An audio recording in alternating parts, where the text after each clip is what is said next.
O Departamento de Estado dos Estados Unidos, sob o comando do governo Donald Trump, fez novas críticas aqui ao nosso Brasil, ao governo brasileiro e à atuação do ministro Alexandre de Moraes do Supremo Tribunal Federal. O órgão afirmou que o governo reprimiu o debate democrático e restringiu a expressão de simpatizantes do ex-presidente Jair Bolsonaro, enquanto as cortes tomaram decisões que minam a liberdade de expressão. O documento, que foi enviado ao Congresso norte-americano, também diz que a situação dos direitos humanos se deteriorou em 2024. O tom adotado nesse documento contrasta com o documento do ano passado, que analisou 2023, ainda no governo Biden. No relatório anterior, agressões a jornalistas e outras supressões de direitos humanos foram atribuídas a Bolsonaro, que deixou o poder em 2022, contestando a eleição. O órgão critica o governo agora por nem sempre ter tomado medidas para identificar e punir funcionários que tenham cometido os abusos de direitos humanos, mas não especificam quem nesse trecho. O relatório menciona ainda que o governo teria suprimido discursos politicamente desfavorecidos, com base no argumento de que constituíam discurso de ódio, segundo eles, um termo vago, desvinculado do direito internacional de direitos humanos. Com base nessa avaliação, os Estados Unidos revogaram vistos de ministros do Supremo e aplicaram sanções financeiras por meio da Lei Magnitsky a ele, ao ministro Alexandre de Moraes. A leitura de que Bolsonaro e seus apoiadores estariam sofrendo perseguição no país também motivou a aplicação de tarifas de 50% à importação de produtos brasileiros, atingindo 36% dos bens exportados para os Estados Unidos, segundo o governo federal. O que o governo norte-americano considera censura às empresas americanas nas redes sociais e usuários permeou o documento que trata de direitos humanos. Vale lembrar que o Trump é dono de redes sociais e os maiores apoiadores dele também são donos de redes sociais. E o que eles dizem? Abre aspas. O governo censurou conteúdos online considerados em violação a ordens do Supremo Tribunal Federal, que instruíram as plataformas a remover conteúdos que supostamente disseminava desinformação relacionada ao sistema eleitoral ou às instituições judiciais, ou que depreciavam autoridades judiciais com ameaças ou assédio online, fecha aspas. A atuação do Supremo na contenção de conteúdo nas redes sociais também foi alvo desse relatório.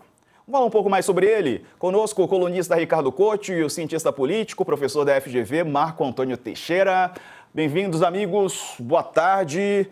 Ô, Couto, os Estados Unidos seguem, né, com a intenção de criticar as instituições brasileiras. Diego, quando a gente ouve essas notícias, tem a impressão de que é fake news, né? Fica difícil acreditar. Quanto cinismo do seu Donald Trump.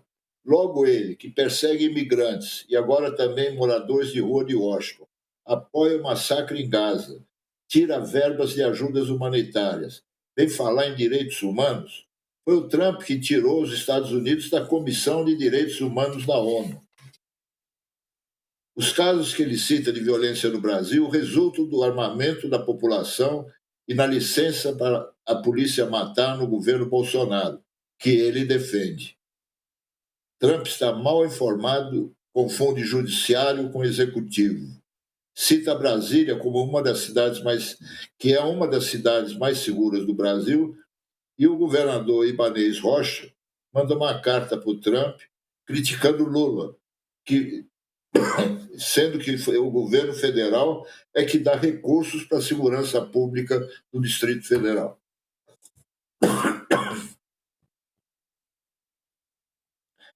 É isso aí, meu amigo Couto. Já a gente volta a conversar. Ô Marco Antônio, e você? Como é que você vê esse documento dos Estados Unidos, né? Criticando, mais uma vez, o governo brasileiro, criticando o ministro Alexandre de Moraes. E aí eles trazem aqueles temas, né, que são curiosos, que seriam a violação dos direitos humanos, como se o país não tivesse o direito de liberdade de expressão, E aqui o conceito de liberdade de expressão, vale ressaltar, é diferente dos Estados Unidos, né, professor? Aqui o limite, não se pode cometer crimes e a liberdade de expressão ela não dá né, o respaldo para que qualquer cidadão, cometa um crime. Boa tarde. Boa tarde, Diego. Bom, vamos lá, né? Eu vou um pouco na linha do Couto, né, sobre desinformação, né? Ou seja, o Trump ontem anunciou intervenção federal na segurança de Washington, né, para a perplexidade da prefeita, comparando Washington com Brasília, né, quando na realidade Brasília tem indicadores melhores do que o distrito de Washington, né? É bom a gente lembrar lá atrás, quando o Trump anunciou a taxa de 50% nas importações do Brasil, né, que ele chegou a dizer que a balança era deficitária para os Estados Unidos, quando na realidade era o contrário. Né? Então, não é crível, não é, que esse relatório se baseia em informações seguras. E tem uma outra questão que é muito importante nós observarmos. Né? Quem foi denunciado a Relatoria Especial de Direitos Humanos pelo Conselho Nacional de Direitos Humanos do Brasil semana passada foi o Trump, que enviou um relatório criticando as sanções e os constrangimentos, né, que o governo Trump, os Estados Unidos, estava causando ao Brasil, né, e obviamente, toda ameaça à soberania do próprio país. Eu acho que é muito importante nós situarmos essa questão no que a gente pode chamar de tentativa de interferir nos destinos políticos do ex-presidente Jair Bolsonaro a qualquer custo, né? Mesmo que isso, de certa forma, seja feito a um custo da falta de verdade e, ao mesmo tempo, de prejudicar um país como inteiro, como nós estamos vendo nesse momento, não é? Agora, obviamente, que a fala é tão genérica e não especifica algo assim concreto que fica difícil a gente discutir a partir de qualquer tipo de fato, né? Ou seja, falar que interditou o debate democrático é negar que a gente teve, por exemplo, eleições há 2 anos atrás e que vamos ter eleição ano que vem e que neste momento a prisão, por exemplo, do Jair Bolsonaro e todo o debate sobre a questão dele poder falar ou não, que pode ser discutido, inclusive, é feito com base no procedimento legal.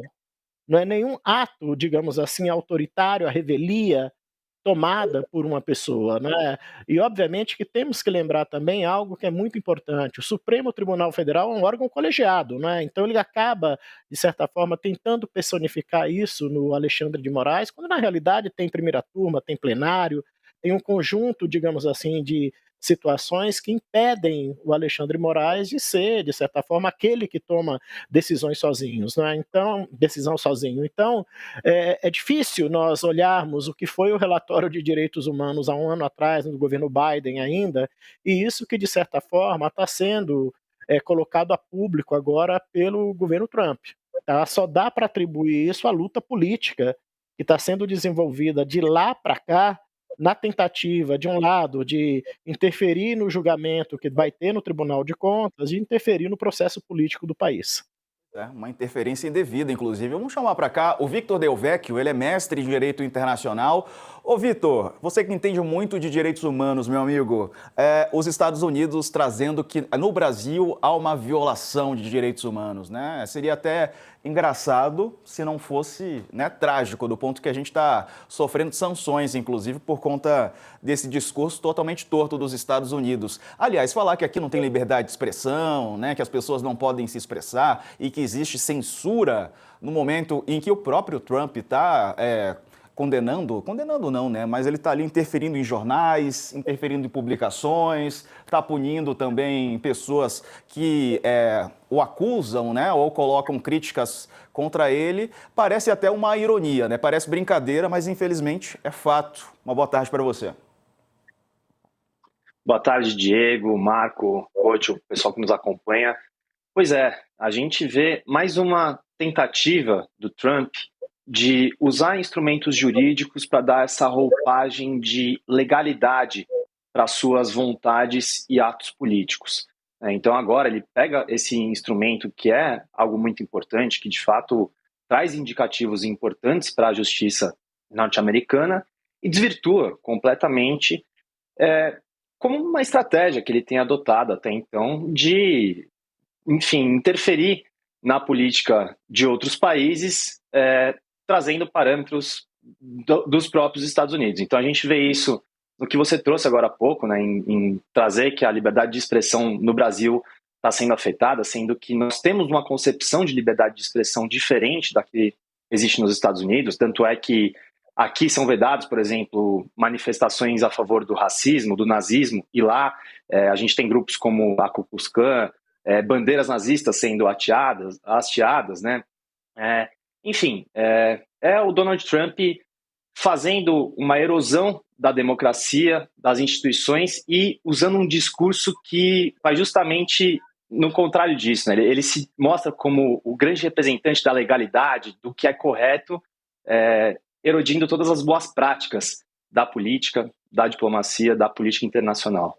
Poxa, tem pergunta? Vitor, o ex-presidente do Banco Central, Armínio Fraga, disse hoje que não consegue entender aonde o Trump quer chegar. Você tem ideia? Couto, eu vejo que existem 3 prioridades do Trump nessas investidas. A primeira, e acredito eu, a que mais é importante para ele é esse reequilíbrio do comércio mundial, né, que tem como principal embate aí a China, mas o Brasil entrou num pano de fundo com toda essa mistura que envolve a economia, as exportações, importações e a política nacional, né? E aí entra o segundo ponto, né? Ele tem essa aliança que existe entre partidos de extrema-direita, entre grupos e candidatos da extrema-direita mundial, ela tem reverberações aqui, né? E não é por acaso que o Trump está nesse processo de defesa do ex-presidente Jair Bolsonaro e de todo o clã Bolsonaro agora, né? E por último, enfim, acho que onde ele quer chegar ele quer manter o domínio que outrora os Estados Unidos exerceu no Brasil e em vários outros países do mundo, né? Nem que isso custe uma erosão da democracia norte-americana e uma interferência direta em outros países. O professor Marco Antônio, os Estados Unidos já não vivem mais também uma democracia plena, né? Pois é curioso isso, não é? Porque pedir democracia no quintal dos outros é mais fácil, não é? Agora, quando se olha para todo o problema que está tendo nos Estados Unidos agora em relação aos imigrantes, na relação com os políticos de oposição, né? A gente viu aí todo o processo que está tendo agora de revisão de distritos eleitorais, como que os políticos do Partido Democrata estão sendo tratados, né?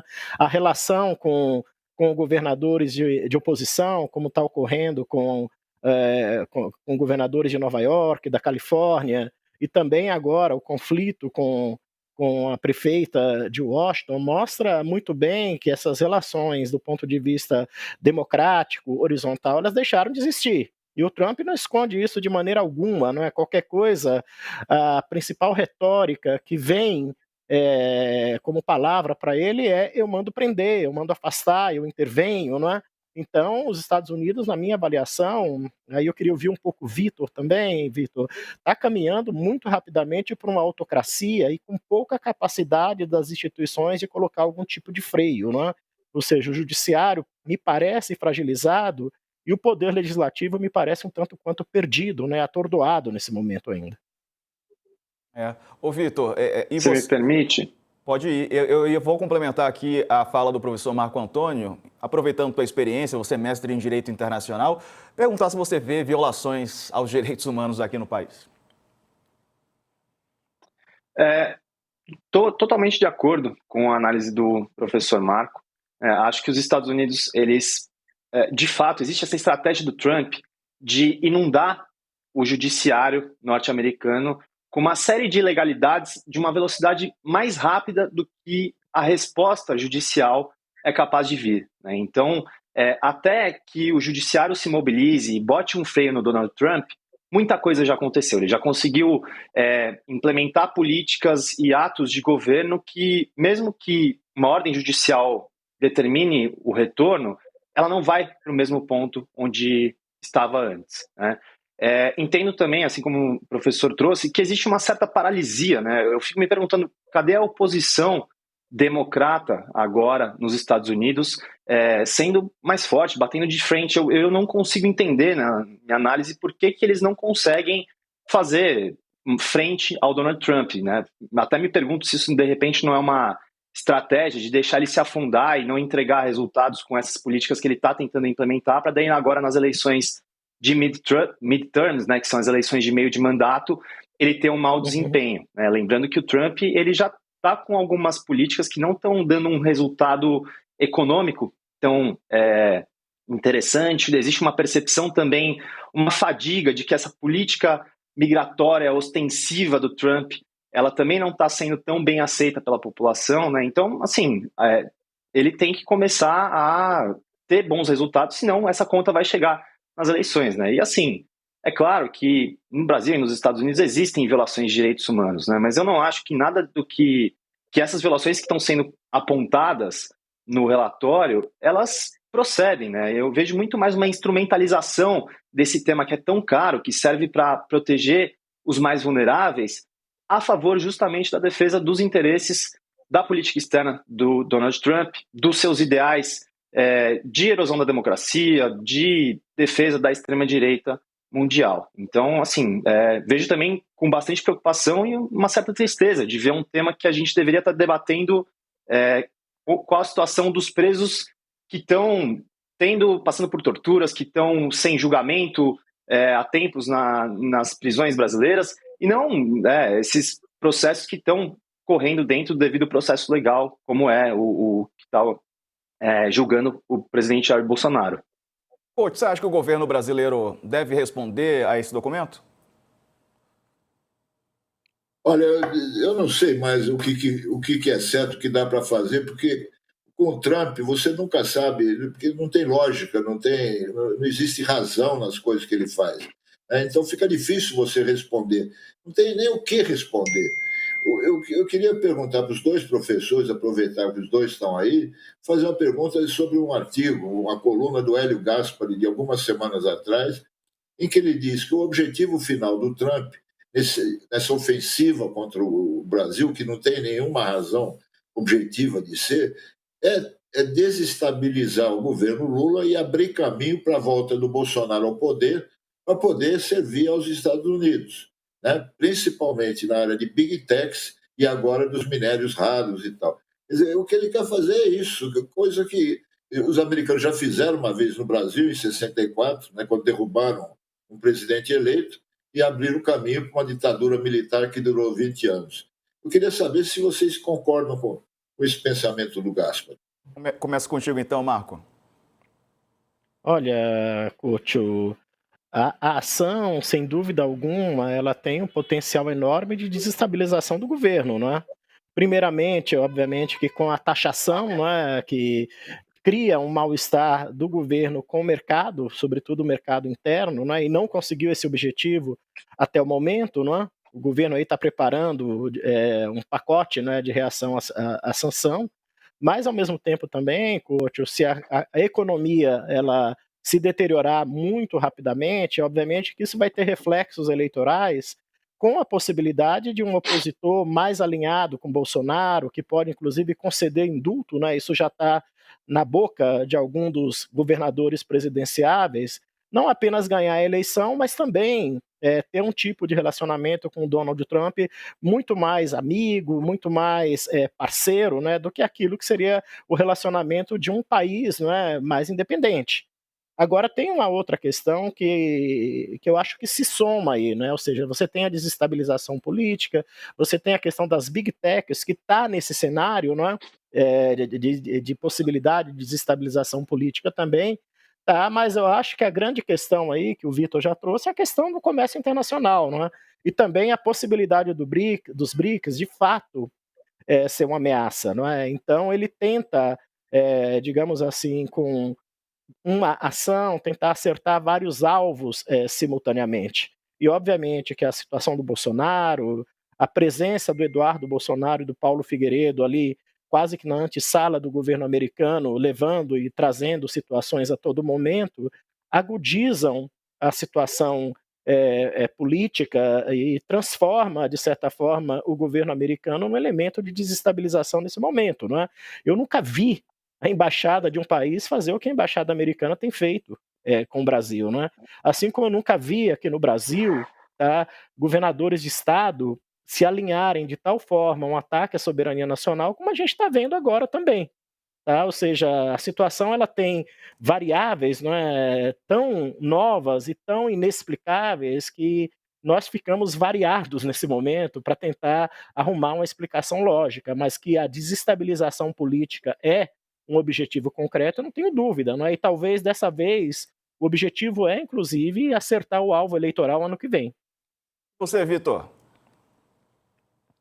Eu estou de acordo com o professor Marco e é interessante a gente observar que, assim, o mundo ele tem mudado, né? A gente vê um deslocamento do eixo de poder que antes orbitava ali entre Estados Unidos e Europa, cada vez mais para a Ásia, para a China, despontando como esse gigante na economia mundial, no poder bélico também, um gigante diplomático também, né? E claro, a gente vê esses aliados também se aproximando cada vez mais desses outros grupos e fazendo uma perda de espaço